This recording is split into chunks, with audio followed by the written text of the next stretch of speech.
Olá pessoal, tudo bem? Agora a gente vai falar sobre o sistema muscular dos insetos e um pouquinho sobre o sistema glandular. E assim a gente vai terminar um pouco o entendimento de como funciona a fisiologia do inseto e entender um pouco sobre a sua anatomia. Então, seguindo aqui o nosso conteúdo, sistema muscular e glandular. Vamos conhecer o sistema muscular então. Os músculos, eles proporcionam todos os movimentos internos e externos, tá? Então tem que pensar que eu tenho músculo no corpo do inseto em todas as partes, tudo quanto é movimento que o inseto produz, seja interno do seu corpo ou movimentando as asas, as pernas, isso é proporcionado pelos músculos. Então vamos entender esse sistema que é bem importante. Todos os músculos no inseto são do tipo estriado, tá? Então tem alguns tipos diferentes de músculo, mas nos insetos esses músculos são do tipo estriado. Então eu quero que vocês memorizem essa informação, porque eventualmente cai num concurso, aparece essa pergunta e vocês têm que saber. Então, a musculatura dos insetos. Essa musculatura ela possui homologia, ou seja, ela é semelhante à musculatura dos vertebrados, quanto à estrutura, conteúdo de proteína, contração e regulação. Então, novamente, quando eu utilizo um inseticida, por exemplo, que ele afeta o sistema nervoso do inseto e o sistema nervoso é parecido com o do ser humano, há um risco maior para o ser humano.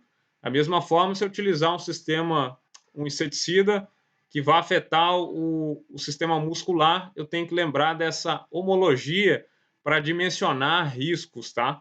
Então, lembrar disso, o sistema muscular também é parecido com o do ser humano, dos vertebrados, né? Vamos dizer assim.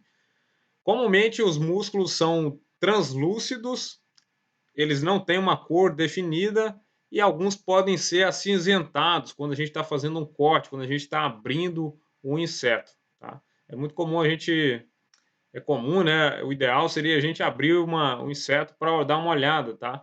A gente não está conseguindo fazer agora, mas é comum utilizar a barata, por exemplo, para fazer uma prática de anatomia interna. Aqui o detalhe é que os divoos têm tons de amarelo a marrom, porque muda então a constituição do músculo de acordo com a sua função. Vamos conhecer então as principais funções do sistema muscular. Primeira função, que às vezes passa despercebida, é de suporte ao corpo, manutenção da estrutura, da postura, tá? Então a gente tem os ossos, né? O ser humano tem o osso, mas a musculatura é super importante para dar postura, para dar suporte ao corpo, né? Os insetos da mesma forma. O movimento de juntas extremidades, incluindo o ovipositor do inseto, ele é possível graças a esse sistema muscular. Movimento de pernas e asas, né? Tem que ter musculatura envolvido. O fechamento dos espiráculos, a gente viu lá no sistema respiratório o que era os espiráculos, então aqueles côndutos por onde entra o ar, né? Aquela abertura. Bombeamento de várias glândulas, então a gente daqui a pouco vai conhecer o sistema glandular. Eu tenho as glândulas endócrinas, exócrinas, e para bombear essas glândulas, eu tenho o funcionamento dos músculos. E também o sistema muscular para algumas espécies de inseto pode ser utilizado para gerar calor, né? Através dos tremores, ele pode produzir calor. Então, só para ilustrar e reforçar aquela primeira informação, a gente poderia ter músculos cardíacos, esses multimúsculos aqui são musculaturas involuntárias, né? Estão presentes em alguns animais, mas nos insetos a gente só tem a musculatura estriada, tá? Então tá aqui uma ilustração do músculo cardíaco, do outro aqui, e o que a gente tem no inseto é essa musculatura estriada. Então lembrem bem, é o único tipo de músculo encontrado nos insetos, ok? O sistema muscular dos insetos, ele, em termos de número de músculos, ele está aqui mais de 4.000 músculos nos insetos. comparado ao homem, 529, né? Então, o homem, uma quantidade muito menor de músculos. Esse sistema muscular ele pode ser dividido em 3 grupos: músculos fásicos, do exoesqueleto e viscerais. Então, a gente vai conhecer um pouco mais desses músculos. Os músculos fásicos são aqueles capazes de contrações rápidas. Então, para aqueles órgãos, para aquelas estruturas que demandam uma contração rápida, eu vou ter a presença dessa musculatura fásica. Então, movimentação de asas, de pernas e antenas, normalmente eu tenho a presença dos músculos fásicos. Eu tenho os músculos do exoesqueleto, esses estão ligados à movimentação de um segmento sobre o outro, ali na estrutura do inseto, ligados à expansão e contração necessário à respiração. Então, aqui a velocidade não é tão importante quanto lá nos músculos fásicos. E eu tenho os músculos viscerais. Nos viscerais, esses formam e possibilitam o funcionamento dos órgãos internos. Então, para que o sistema digestivo funcione bem, eu preciso de ter uma musculatura visceral ali para auxiliar no processo, né? O sistema digestivo começa lá na boca e vai até a extremidade anal lá. Eu tenho, então, músculos internos que são importantes para funcionamento interno do inseto. É um músculo visceral. Lembrando, pessoal, isso aqui é só um resumo, tá? Existe muito mais informação, eu estou passando só um resumo, porque o nosso foco não é entender em detalhes a biologia do inseto em si, mas entender a sua estrutura de uma maneira geral, para que a gente possa, lá na frente, na entomologia agrícola, ter essa noção básica para a tomada de decisão. Tá ok? Então vamos conhecer um pouquinho da histologia dos músculos. Os músculos eles são feitos de fibras. Então, como a gente falou que existe uma homologia com a musculatura dos vertebrados, eu vou passar um pouco mais rápido essa informação porque é algo que a gente já estudou anteriormente quando estudava a musculatura dos vertebrados, né? Então, eles consistem de fibrilas paralelas, que são chamadas de miofibrilas. Então, vocês vão lembrar lá, daqui a pouco eu mostro a foto.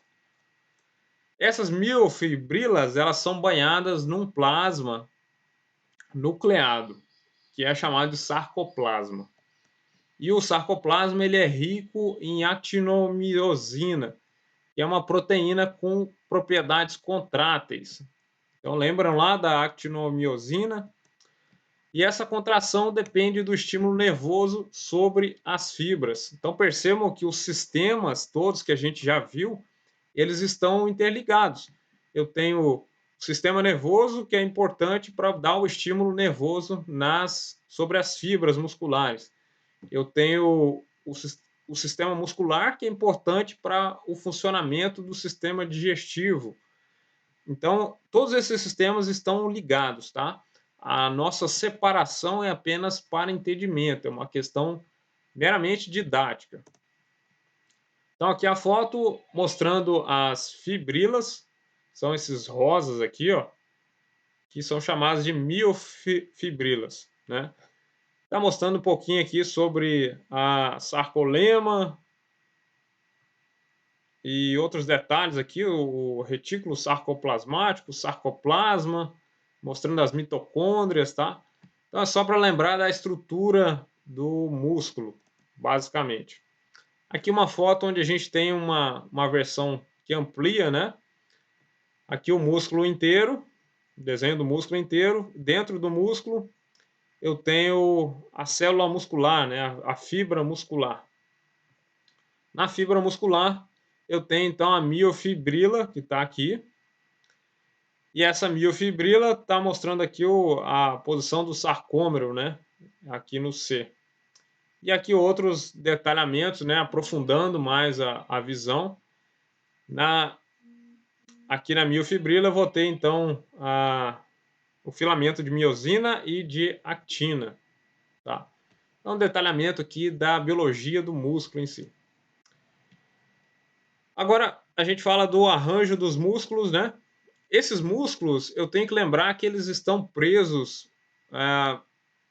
principalmente esses que estão ligados ao movimento das asas, das pernas, da estrutura do corpo do inseto, eles estão presos ao exoesqueleto. Então, observe que o exoesqueleto tem essa função que a gente comentou anteriormente, né? Não só de proteção do inseto, mas também de ser suporte à musculatura do inseto. Eu tenho também os músculos da cabeça, tá? Então, aqueles músculos ligados ao movimento da cabeça do inseto. São classificados aqui em elevadores, depressores, retratores e rotatórios. Os músculos do tórax, esses aqui são bem importantes na questão da locomoção e do voo, né? Eu tenho os músculos dorso-ventrais, vou mostrar a foto daqui a pouco. Dorso ventral, né? Pega então das costas ao ventre do inseto. Esses têm a função de elevar as asas. Quando o músculo contrai, ele promove um achatamento da parte dorsal e a elevação das asas. E eu tenho o músculo dorso longitudinal, nesse sentido, né? Longitudinal. Esse, quando se contrai, ele vai promover uma certa elevação ali no tórax e provocar um movimento de abaixamento das asas. E eu tenho os músculos pleurais anteriores e posteriores. Esses são responsáveis pelos movimentos rotatórios parciais. Então, o inseto no voo, ele não apenas abaixa e levanta as asas, tá? Tem que lembrar que existe um certo movimento rotatório também nas asas do inseto. Então, para entender aqui, ó, essa dinâmica, aqui tem os músculos, né? Músculos dorso-ventrais aqui, onde você pode ver que esse músculo contraído, que é o que está aqui em laranja, ele vai promover a elevação das asas. O músculo relaxado, aqui em amarelo, ele vai estar relaxado, né? Então é como se a asa ficasse em repouso. E aí eu vou ter o músculo longitudinal que vai atuar abaixando a asa se for o caso, tá? Então a função, o músculo ele exerce a sua função de fato quando ele se contrai. Quando ele se contrai é que ele muda a posição da asa, né? E se o músculo não tiver contraído, ele simplesmente deixa a asa relaxada. Para mudar essa posição da asa para uma outra posição, eu preciso de um outro músculo. Entendido? Então, basicamente, está aqui um resuminho. Ó. Eu tirei de um livro. Os movimentos de voo, né, eles são causados por 3 grupos de músculo aqui. Músculos indiretos, diretos e músculos acessórios, né? Músculos indiretos de voo acessórios. Os músculos indiretos usualmente são maiores, né? Estão aqui presentes no corpo e estão ligados ao tórax e não ligado à base da asa propriamente. Então observa aqui que os músculos eles estão ligados aqui, ó, ao tórax e não à base da asa propriamente. É esse movimento aqui no tórax que vai promover nesse pivô que tem aqui, esse pivotal point aqui, ó, é o ponto de pivô, né, que vai promover esse movimento da asa. Então, o movimento da asa e do voo, né, é controlado por músculos indiretos, né, músculo indiretamente atuando sobre o voo, sobre a asa. Eles são chamados dessa forma, né, porque eu tenho aqui o longitudinal e os músculos dorso-ventral. Então, aquele conjunto que eu comentei, dorso-ventral e o longitudinal, atuando de forma indireta aqui. Não são conectados diretamente na asa, então. Controlam o voo afetando a superfície dorsal ligado ao tórax aqui. Então, reforçando, quando os músculos dorso-ventrais se contraem, isso vai causar uma depressão do tergo aqui. O tergo é dessa região aqui do dorso, tá? Então, o músculo dorso-ventral contraiu, depressão no dorso, elevação das asas, musculatura músculos que são indiretos de voo. Depressão tal, causando a elevação das asas aqui, ó. Contração dos músculos longitudinais, que não dá para ver bem aqui os músculos longitudinal, né, em função da foto. Então tem que pensar em longitude, a posição contrária é essa aqui. A contração desses músculos longitudinais vão fazer o abaixamento da asa, vão causar o abaixamento da asa, tá? O outro, naturalmente, ele vai ter que relaxar para que aconteça o abaixamento da asa. Então é um movimento aqui, ó, pivotal, é um movimento pivotal, né, baseado no arranjo dos músculos e ligado também à questão da cutícula, da estrutura do inseto, ok? Então tem outro detalhe aqui, algumas outras fotos que eu tirei do livro para exemplificar um pouquinho melhor, né, essa posição dos músculos, músculos depressores, músculos elevadores aqui, onde quando eu estou falando de músculos diretos, né, eu tenho uma musculatura diretamente ligado ao voo aqui, elevator muscles aqui, ó, esses aqui, e eu tenho o depressor também. E aqui a musculatura indiretamente ligada aos músculos. O vertical, o músculo aqui, que é o dorso ventral, e o longitudinal, tá? Então, basicamente, é aquilo que eu já comentei no outro slide. Então, o sistema muscular, ele depende muito desse arranjo dos músculos, né? A gente viu que os músculos estão presentes no corpo do inseto e têm funções diversas em todo o corpo, desde a respiração, a parte visceral, a parte de locomoção, a própria mastigação, né, na boca do inseto, quando ele está triturando o alimento.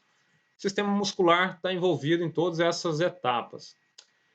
Os músculos viscerais, reforçando, eles estão aqui nos vasos sanguíneos dorsais, então eles já ajudam no funcionamento do bombeamento, né, da hemolinfa.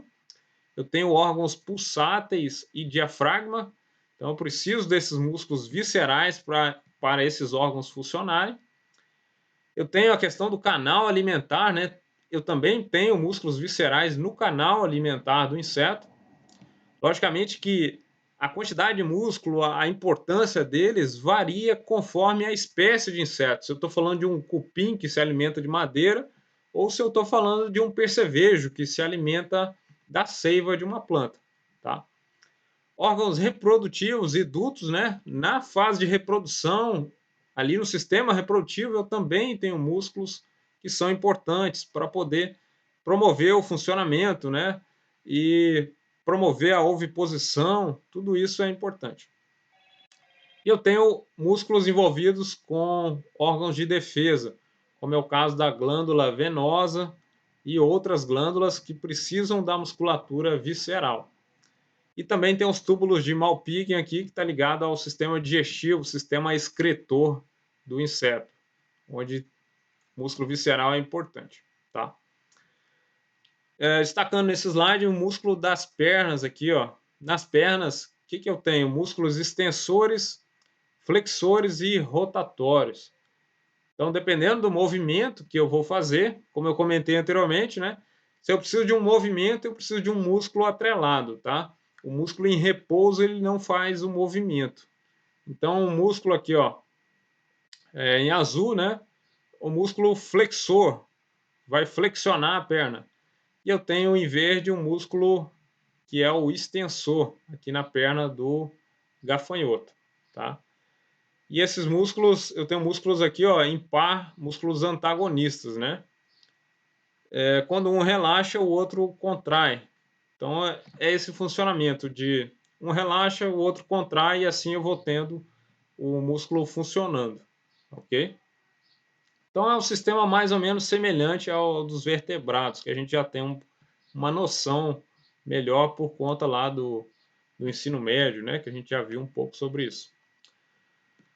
Os músculos aqui do abdômen, os mais importantes, né, que eu estou destacando aqui agora, são os longitudinais, tem curvatura vertical, dorso ventrais, importante aqui no achatamento do dorso ventral. Tem que pensar que o abdômen ele tem funções importantes, tá? Além de conter as vísceras, o sistema reprodutor, ele pode ter, ele carrega, por exemplo, em alguns insetos, o ovipositor, que às vezes tem que se dobrar para poder fazer a oviposição.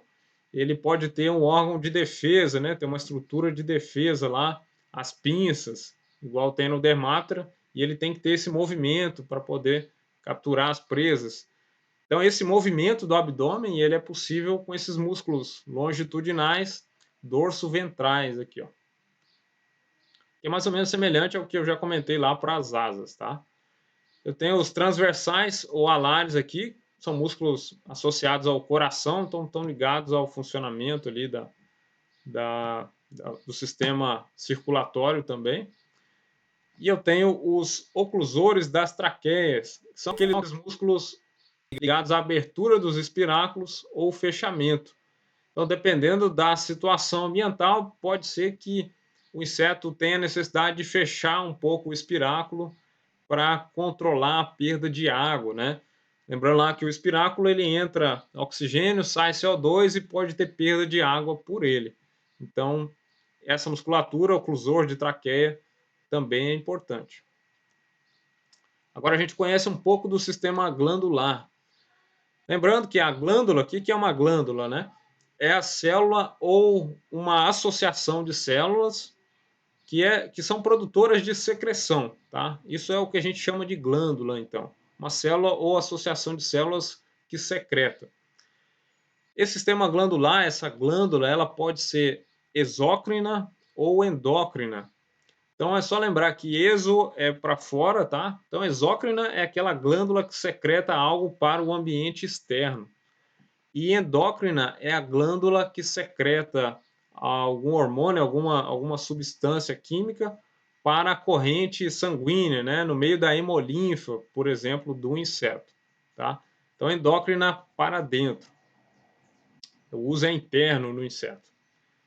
Insetos secretam substâncias para a comunicação interna. A gente vai ver bastante isso lá na ecologia de insetos, né? Então eu tenho essa comunicação interna.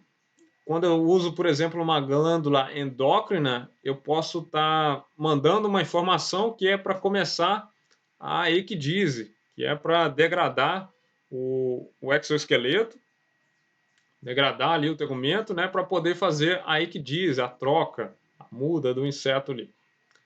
E eu posso ter uma glândula secretando exócrina externa para me comunicar com outros organismos, uma secreção para o ambiente, para o inseto comunicar com outros insetos da mesma espécie ou com outros insetos de outras espécies. Então a gente vai ver um pouquinho sobre essas glândulas endócrinas e exócrinas. As exócrinas, então, eu tenho as glândulas de veneno, então para fora, né, são glândulas de veneno presentes em algumas espécies. A abelha é localizada na base do ferrão, então tem uma glândula ali. Tem as taturanas, que a glândula está conjugada com os espinhos. Tem as glândulas adesivas, localizadas na base dos arólios aqui, pulvíolos, né? Glândulas de cera, que são localizadas nas abelhas, no segundo e quinto urômeros aqui. Eu botei uns detalhezinhos a mais aqui para ajudar, né? Para quem tem mais interesse, tá? Mas o que eu quero de verdade é que vocês conheçam as principais glândulas aqui exócrinas dos insetos, tá bom?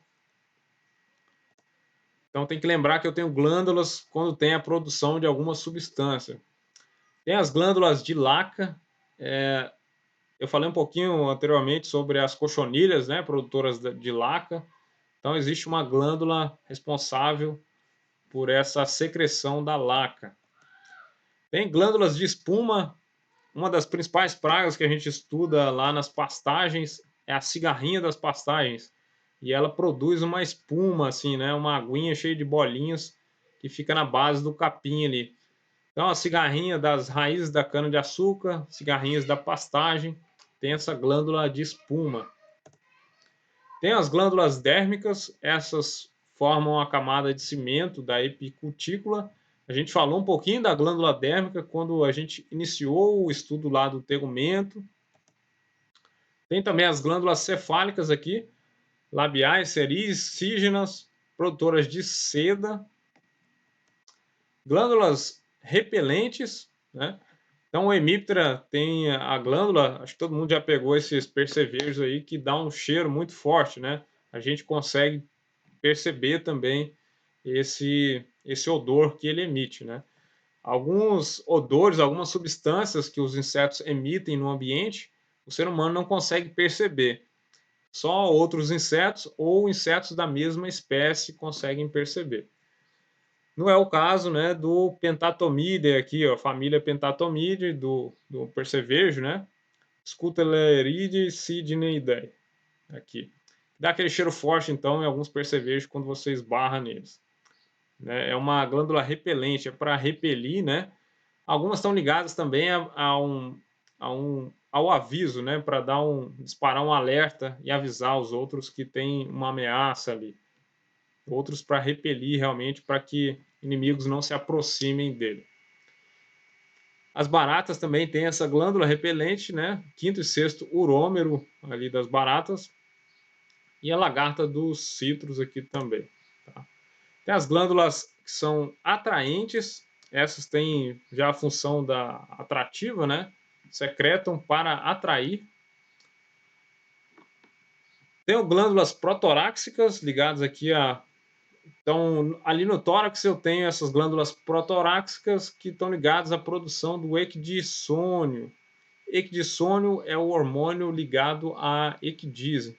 Então, a gente viu lá que no processo de equidise, de troca, né, de eliminação da exúvia, eu tenho a produção de um hormônio que vai dar início a todo esse processo, né, de degradação até a formação do novo exoesqueleto. Eu tenho as glândulas ventrais também e retrocerebrais, tá? Então, conhecer um pouquinho das glândulas, isso que eu desejo que vocês façam, tá? Então, essa aula de musculatura, sistema glandular, é basicamente isso. Qualquer dúvida adicional, é só mandar para mim. Recomendo fortemente a leitura também do livro Manual de Entomologia, que tem outros detalhes, uma linguagem um pouquinho mais tranquila também em relação a esse sistema muscular, tá? E se precisarem de mais materiais, um pouco mais aprofundado, o livro da onde eu tirei aqueles slides em inglês, que tem bastante detalhe nele, eu posso estar encaminhando para vocês também, tá bom? Então estudem esse material, lembrem dele, ele pode ser importante numa prova de concurso, importante num processo de seleção, tá? E lá no futuro também no manejo de pragas, tá bom? Um abraço aí, até a próxima. Tchau, tchau.